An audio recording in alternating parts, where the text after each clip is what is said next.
Welcome back to the Mercy Cast, where we are learning the art of compassion through the adversity of life. I'm your host, Raleigh Sadler. We often talk about discomfort on this podcast. We talk about what happens when we're going through a tough season. See, that's a word that we use, especially in Christian circles, this idea of season. And some people have a problem with it, but I think it's just real because it's proof that no matter what you're going through, it's not forever, nor does it define you. But unless you become comfortable with being uncomfortable, then you're going to be really frustrated because life doesn't go the way we want it to. It doesn't always give us roses. It's not always puppy dogs and ice cream. Sometimes it just gets weird and you have to take a deep breath and say to yourself, okay, I'm going to take one step forward today. It doesn't even have to be a big step. It's just going to be a step. And I feel like oftentimes in my life, that's how it's been. And so today, my guests and I, we're going to talk about this idea of being comfortable with being uncomfortable. Today, I'm joined by Katie Koplin and Gretchen Ronnevik. Katie is the author of Encouragement for Motherhood, and Gretchen is the author of Ragged. Both host the Freely Given podcast. Katie, Gretchen, welcome to the Mercy Cast. Yeah, thanks for having us. Yeah, I've been waiting to do this since October, so this is great. Yeah, and I think you've been waiting for the last 5 minutes too, because you need to understand we did record this and we got about 20 to 30 minutes in and it was like really good content. But then we realized that my mic decided to stop working for no apparent reason. If I had been in, the old me would have said this was spiritual warfare. But the new me is just saying it might be a faulty microphone. I just, it's either one. Does it even matter? Yeah. You know?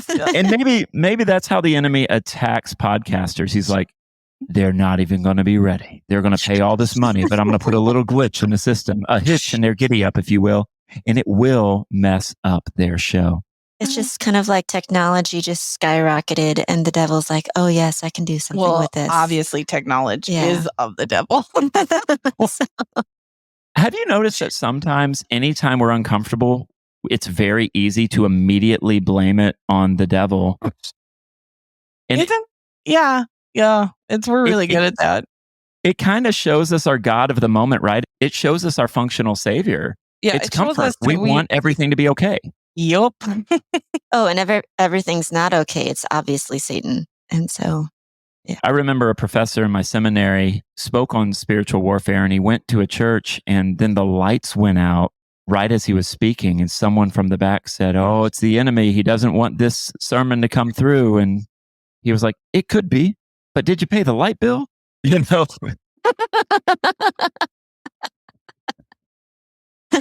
Well, we just purchased a church that we're renovating into our house, and the lights flicker at certain times of day. Just, so everybody assumes it's ghosts, but I don't think so.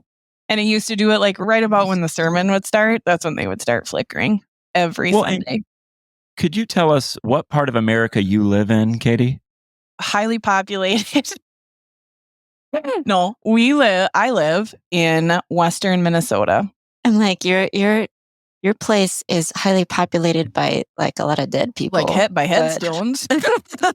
That's what I was going to say. Like that's prime ghost country right there.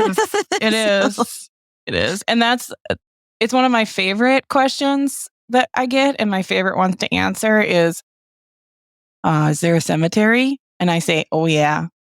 Doesn't that bother you? I say, nope, I love it.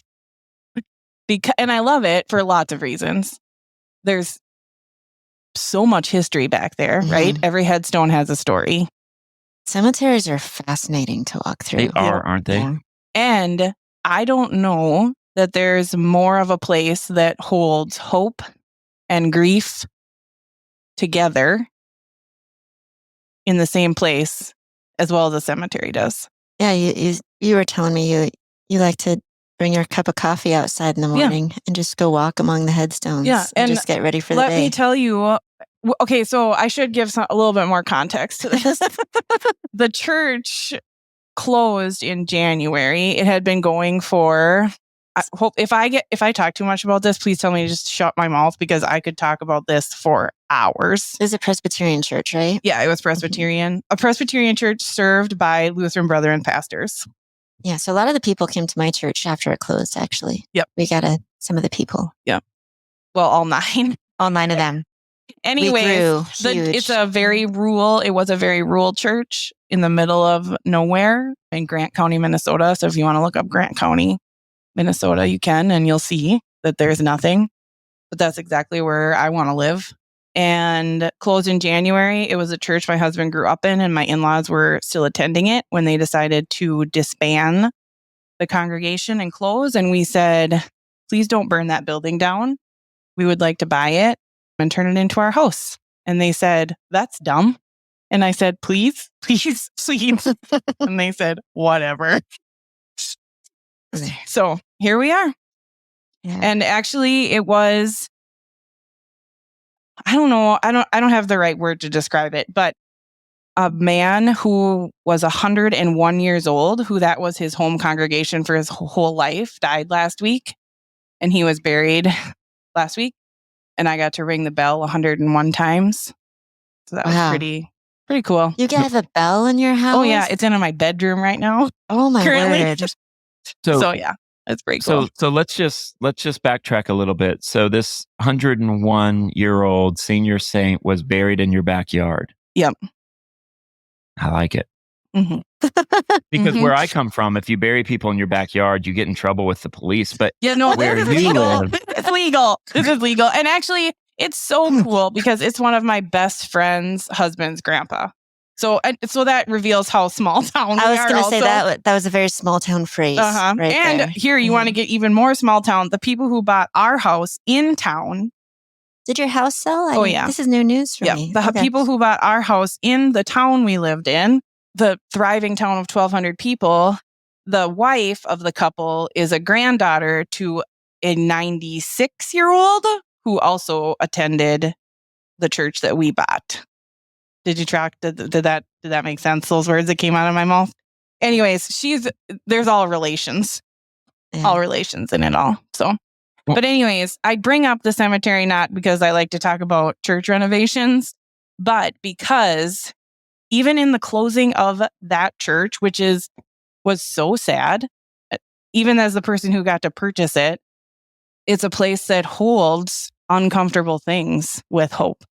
And in the closing service that they had just a couple weeks ago, the verse that the pastor chose was, "The Lord has done great things for us, and we are filled with joy." And I've been thinking about that for a long, long time.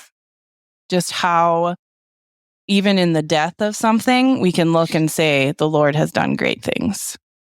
And I'm going to interrupt Raleigh here before he can respond. That reminds me, because was it last year before, that my pastor died of leukemia? Yes. Were you at that funeral? I didn't go to the funeral. Yeah. It was like, a bazillion people at the funeral. Our pastor died. And leading up to his death was like his wife was sick with MS for 10 years. Mm-hmm. The whole family's falling apart. The kids are like in their early 20s. And they have put their lives on hold and take care of both their parents. He was the primary caretaker for his wife her health was spiraling. And as it was spiraling, he comes down with leukemia and he dies. And it's like all this horrible stuff. Like, why? You kind of shake your fist at God and you're like, why is this happening? Mm-hmm. And then you go to a funeral that is for your pastor, that your pastor planned. He planned his own funeral for his congregation. And one of the songs we sing is the goodness of God. With every breath that I am able, I will sing of the goodness of God. Mm-hmm. And it's just like, how does that go together? Mm-hmm. Yeah. How does that go? Like, I feel like it's this thing cognitively for like a split second I can get it. Does that make sense? It's like one of those fleeting understandings, but nothing I will fully comprehend this side of heaven. So we just dumped a lot on you, Riley. Mm-hmm. No. You've both mentioned this idea of things you can't outrun. And how do we understand God's goodness when life happens to us? When, in a sense, death happens to us? Because it's not something that we, on our best days, naturally choose. We're like, I want to suffer today. Mm-hmm. No, suffering happens to you. And sometimes it's really hard to see light in that darkness. It's very easy to wonder why rather than wondering about what's actually happening. Like what's being formed in me as I go through this. And I think when we change the question we ask ourselves, then it's a little bit easier to live with discomfort and hope. Mhm. Because if we know that at some level, everything's going to be okay, at least eschatologically, what we know about Christ and his return, no matter how hard it gets, no matter if we're suffering because of what we've done or what's been done to us, we can rest in the fact that one day our mourning will be turned to dancing. And that matters. I think having that perspective for me is what has given me joy and even clarity in the work that I do, trying to help churches care for their most vulnerable neighbors, because vulnerable people are messy. Vulnerable people are uncomfortable. And then when someone who's experiencing explicit vulnerability, when they invite you into their brokenness, you get some on you too. And then it exposes your issues. And now you've got multiple vulnerable people. And so if you're not living with concrete hope, you start to get in a tailspin. You start to spiral. And what I love about really where both of you live is you both live in these smaller towns. I was a big city guy, and in big cities you can hide for the most part. But in smaller towns, everyone knows if you're going through an uncomfortable season. And so how do you balance this idea of discomfort and hope when you can't hide from people? Yeah. And I think it goes further than that. Like I think about small churches, and I mean, I live in a pretty churchy area. You know, there's churches everywhere, but Pretty churchy. I know There's it's how many? bazillion churches. How many? Okay, so I looked at the statistics for the town that we lived in. It's Elbow Lake. If you Yeah. Google Elbow Lake, Minnesota, you're going to find 5 of them. So I don't really care. Anyways, there were 10 churches within the city limits and 1,200 people. Yeah.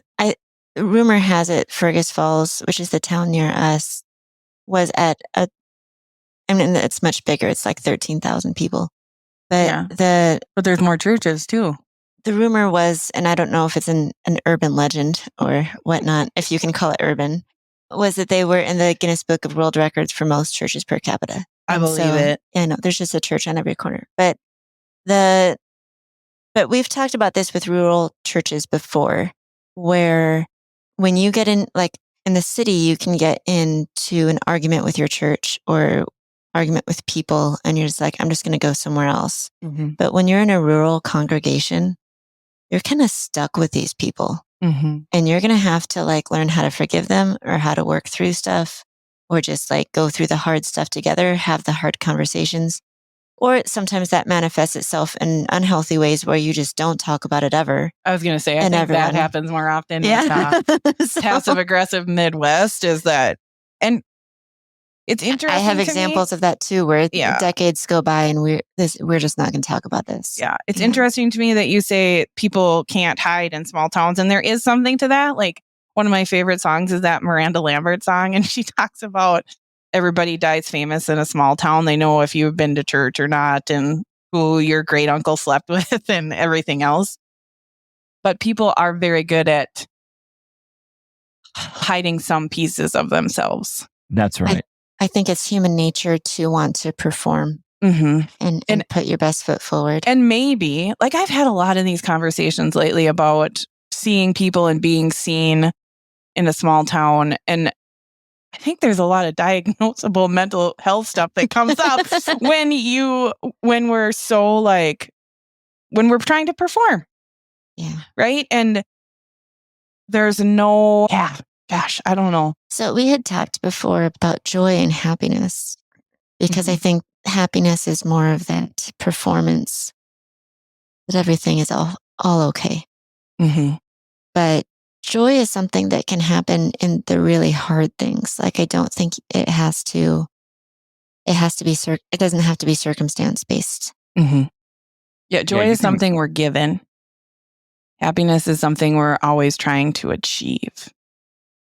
Like that C.S. Lewis quote is something I mean, the sentiment is what I just said, but once we've had it, we always want to get it, grab it, but we can't grab it. We can try and strive and claw for happiness and strive and claw for joy, but joy is a gift given to us, and we have it because of the work of Christ, because of the hope we have. And that's where this idea of joy coming in a way that is unsummoned. It's not something that we're performing. It's not something that we're trying to fake it till we make it. Mm-hmm. Because even in that phrase, fake it till you make it, you're acknowledging that you're uncomfortable, but you're just going to pretend until you're not pretending anymore.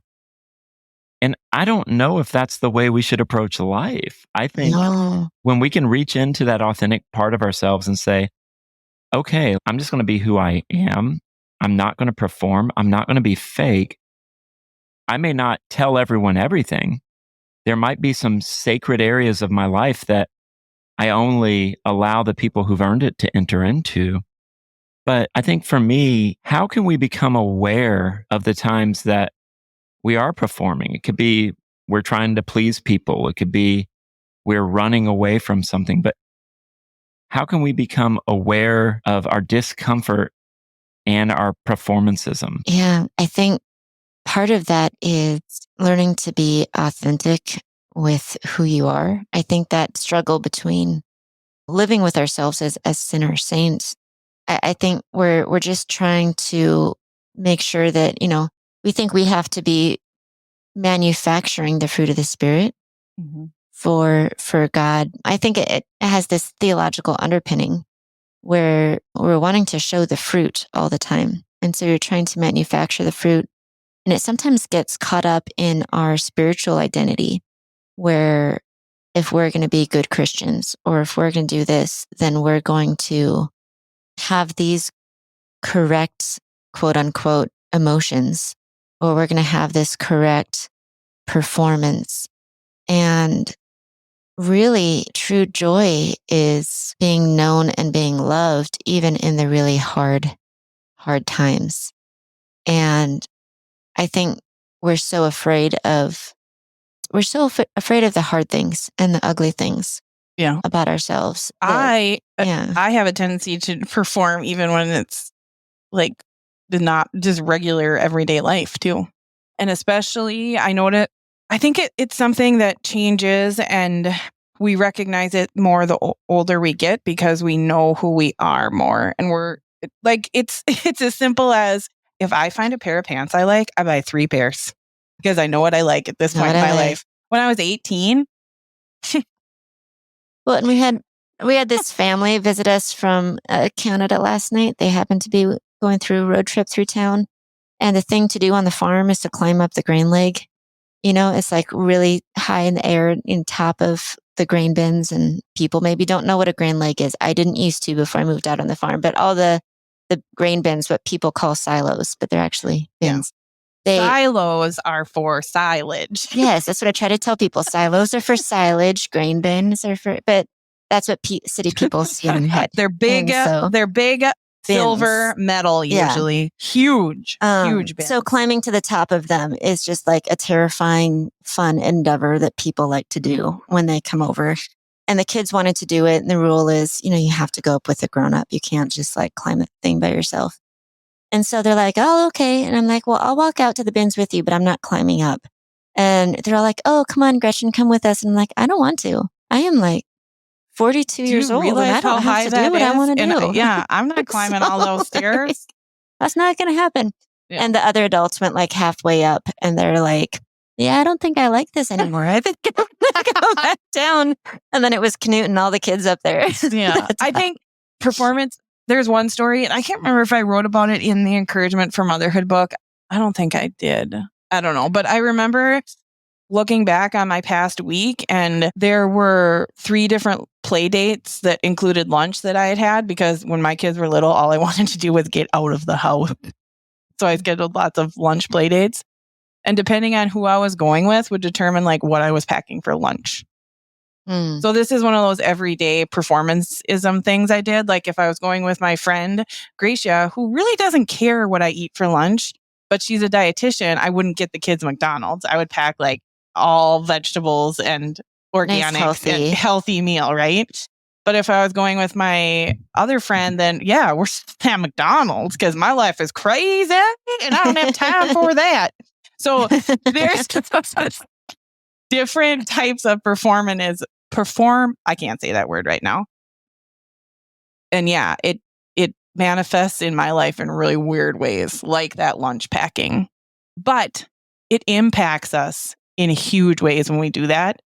And it makes life much harder than it has to be. And that's I feel like it's such a like trite example, but it made my life so much harder. And the idea of vocation and living in the freedom of the finished work of Christ is the only way that I can recognize that in myself and like do what I want to do, what works for our family instead of doing what I think other people want me to do or what other people think I should be doing. Does that make sense? It does. And I think what you're saying about this resting in the finished work of Christ and understanding how the law and the gospel play into this, I think this is very important because what I found in my own life is when I'm performing, I'm probably also comparing myself with others. 1,000%. And I'm also not serving anyone around me when I'm performing. Mm-hmm.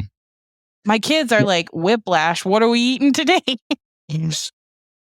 So, yeah. Well, and, to get back to the discussion of walking through discomfort, whenever you have said that, the first thing I think of is grieving and how horrible as a church we are with grieving people and learning how to sit with them in their pain.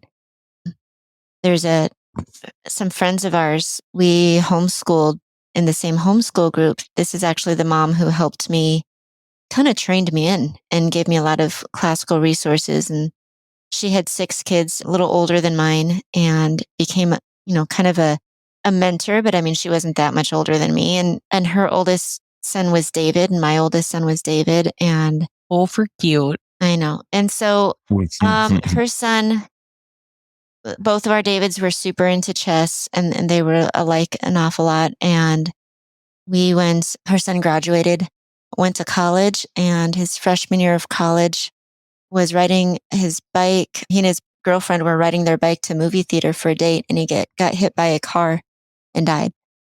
And it was just this hit and run, horrible situation when he was at college, and they lost their son. And I remember falling to the ground, finding out that my friend's son had died when he had gone to college. And this family's been grieving for a couple of years now, several years. I want to say it's been like 8 years now. And they have gone through so many churches because after about 2 years, the church is like, okay, you should probably be moving on from this at some point. And as a family, they don't know how. And I've talked with various people, even in our church, because they came to our church for a time, just talking with them, just saying, I think it's just going to be hard for them from here on out. And we're just going to have to sit with their hard from here on out.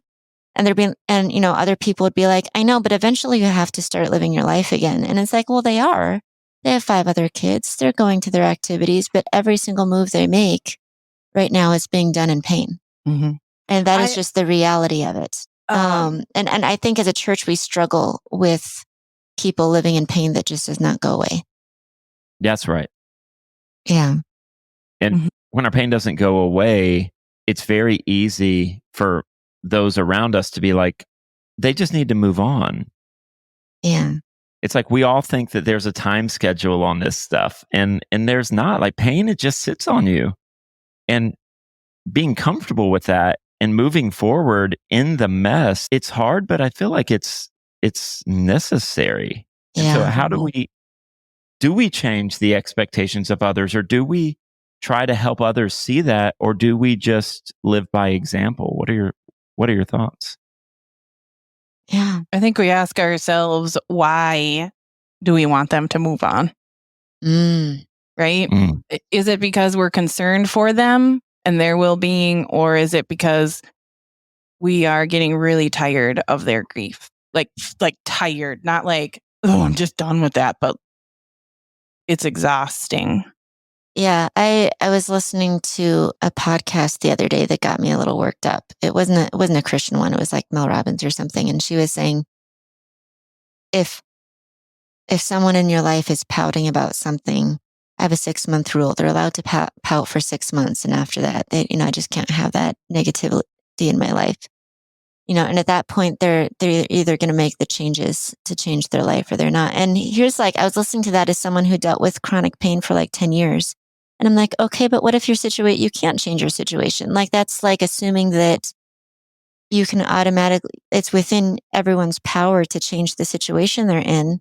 And that's such a first world entitled, I don't know, privileged thing to say. Mm-hmm. There's a lot of people sitting in really hard things that they can do literally nothing about. Mm-hmm. And that's all of us. That's why Christ came, because we were sitting in a situation we couldn't do anything about.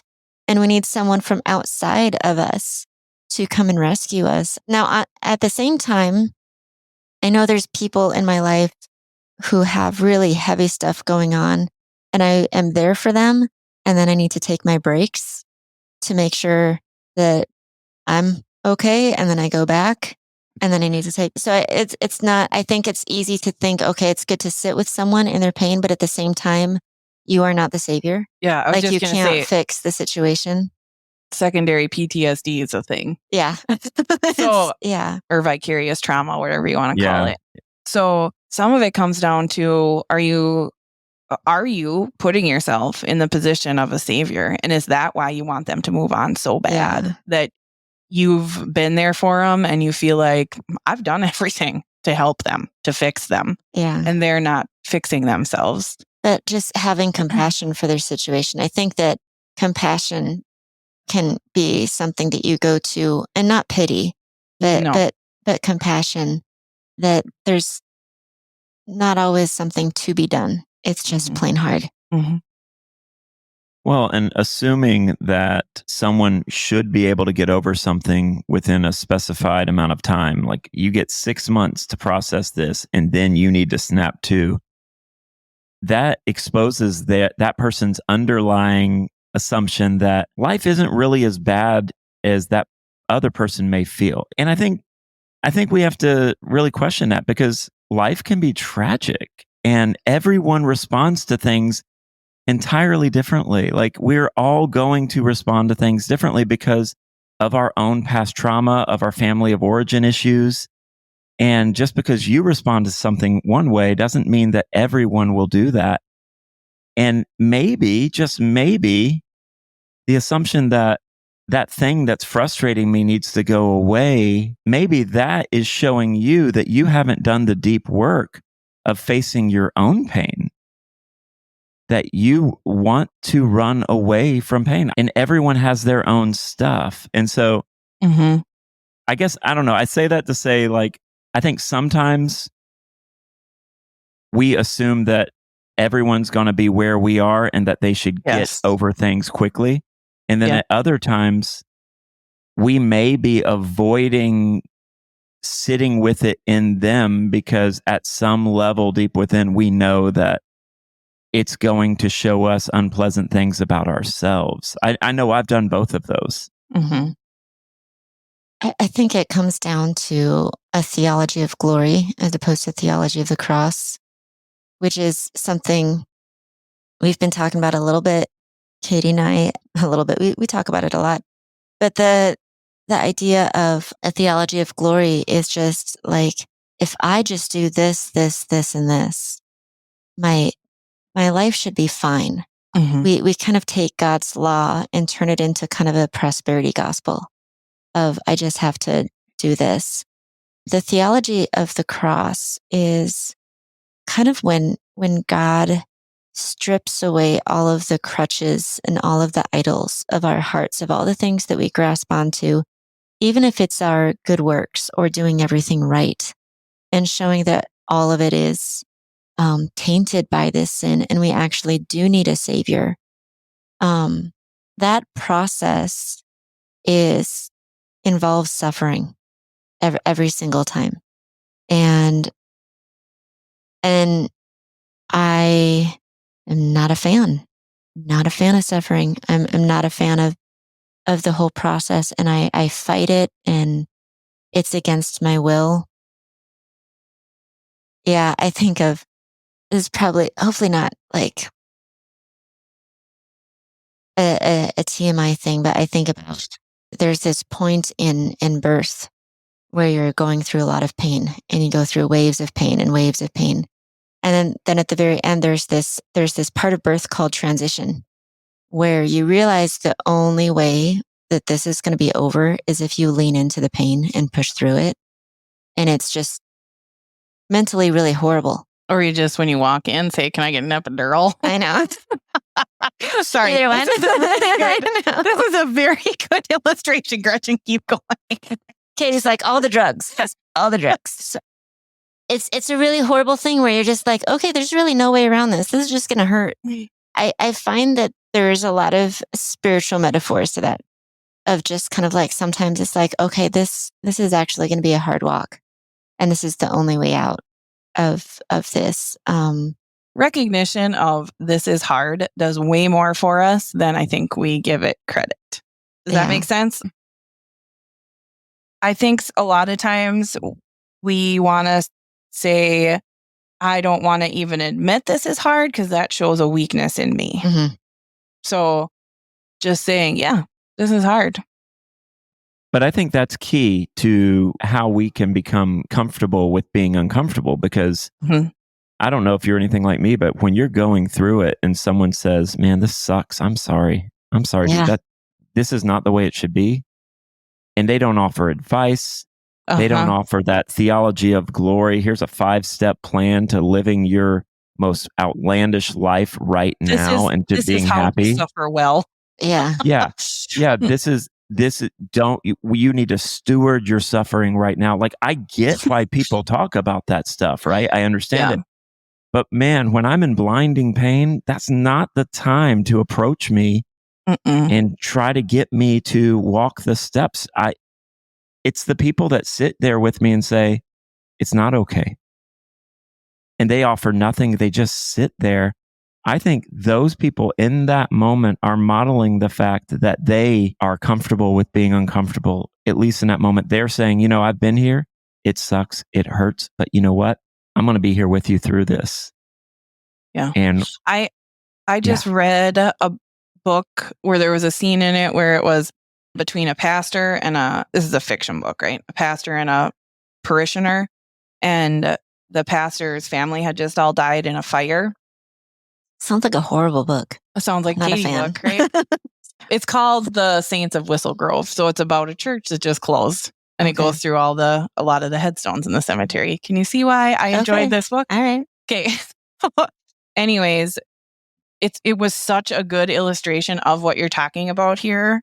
And she just sat with him, and he made this, and this was after they had been sitting together for like 48 hours, right? And not that you need to put a timeline on it. And this is just a fiction story, but there was a poignant moment in it when he said, it's better to not have had any kids than to lose them. And he's sitting with a woman who has had 14 miscarriages when he says that. And she just looks at him and says, "Is it?" And then their conversation goes on from there. But I think it illustrated that dynamic of everybody's got stuff going on, right? And to try and be someone's savior isn't going to work, but we can sit together in the grief and the hope and of the murk and blah of it all. So my pastor did that really well when we had our first miscarriage. The second time we had a miscarriage, we didn't tell anyone because so many people said stupid things after the first one that were like, we don't want to go through that again. And there was a lot of, the baby was probably deformed. It's probably for the best. Or, I had a friend who had an aunt tell her that, well, you better figure out what you're doing wrong because God's trying to teach you a lesson. So. Yeah. I mean, just all the horrible things. And our pastor heard about it and came up to us and he gave me a huge hug and he said, "This is such a great loss. I am so sorry." And we cried together. And that was it. That was like his only quote unquote advice of he called something what it was. and just sat with us. And I think that walking in truth is a relief to us. To be able to call something what it is when it's really hard is almost like this spiritual gaslighting we do of ourselves stops, and everything, it just becomes walking in truth instead of pretending everything's fine. It's interesting because as you're talking about this, I'm thinking back to that time in 2020 when all these things were going wrong. And I'll never forget, like, there were people who I talked to, good people, who, they would just jump into, here's what you do, here's where you should be. It was just this works mindset of do this and you'll be okay. Mm-hmm. But then I'll never forget one of my friends who I'd known in seminary. He called me. I picked up the phone and just started crying. And this guy knows me well enough to know that that's not my go-to. That's I don't just like, hey, how you doing, man? And I just start crying. Like, that's not what's happening. So he knew in that moment that his job was not going to be to talk to me about anything. And he just cried on the phone with me. And we cried for like 5 or 10 minutes. I'd never done anything like that in my life before or after, really. It was this oddly special moment. Probably because I felt oddly seen, healing. I felt loved, I felt cared for. Yeah, and this is part of what I've been writing on this last year. That's the biblical definition of patience, of being willing to suffer with someone, that long suffering of when we're patient with others, we think about that as just waiting for them or waiting for them to get to the other side. But it's actually kind of this presence of, there's a lot of pain going on and I'm going to sit with this pain with you. That willingness to suffer, which the early church did a lot in their communities. They kind of rushed toward the weak and the broken, which in the Roman world was kind of the opposite thing that you're supposed to do. It was a Roman virtue to be really strong and to be really all of the, and you would discard the weak of your culture because it made the whole culture stronger.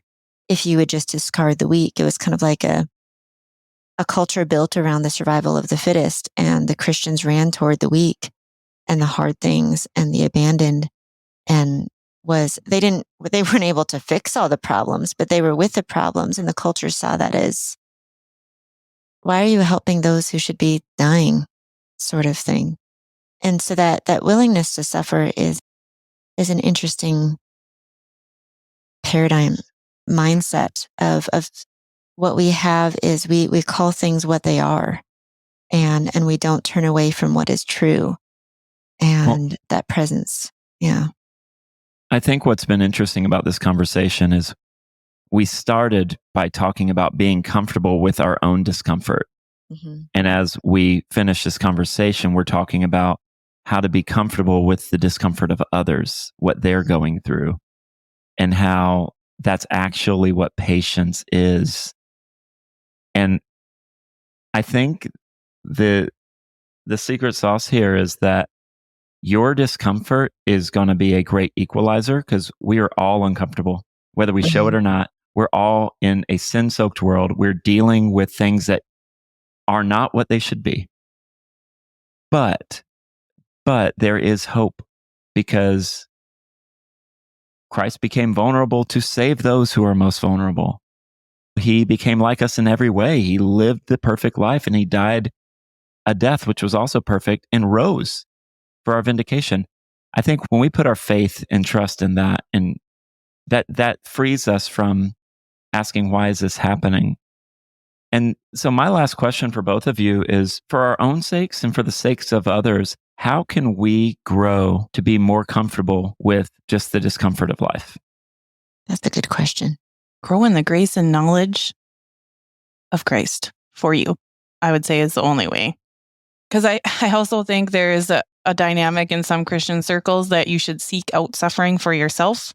Yeah. Well, even that was kind of like the medieval monastics. They would just beat themselves up all the time. So that you can, I don't know, really show something. But I think growing in the understanding of the goodness of Christ for you and the grace that Christ has for you, because that's the only thing that I really have to give anyone, like not have to, but I have to give, is because Christ has given it to me. Yeah.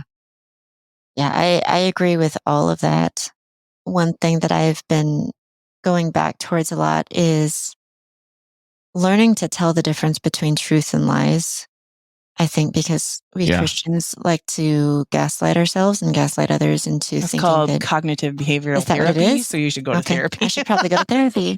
But calling a thing what it is, learning to tell the difference between truth and lies, I think there's something to be said for that, because when you're seeking out truth, especially in the world that we live in, we're going to come across the discomfort that truth reveals. But knowing that the truth is good at the same time, and then just breathing and praying a lot. Yeah. I think there's so many things I want to say now, and it's at the end. I'm sorry. But being able to hold things without judgment. So don't believe everything you think, right? Yeah. Don't believe everything you feel. And don't believe well, now I sound like a conspiracy theorist. I know, right? Don't believe everything you read. Don't believe everything people say to you about you. Well, and we've talked about this a lot before. All of these things are just data points. How you feel is a data point. That's right. All of these things, and it's these data points that you come together as you're trying to figure out what truth is, which in this world is a tricky thing to do. But to center it all on Christ. Yeah, and the people I've known who have gone through the hardest things and harder things than I've ever lived through, and I hope I never lived through, the things that they kept saying was, he never left me. Like Christ never left me. It really is true. It really is that true. It's astounding. I don't always understand it, but I believe them. And that's a great note to end on today. Hey, thank you both for being on today. It's been a great conversation, a tough conversation, but I think a very, very good conversation. So thank you both.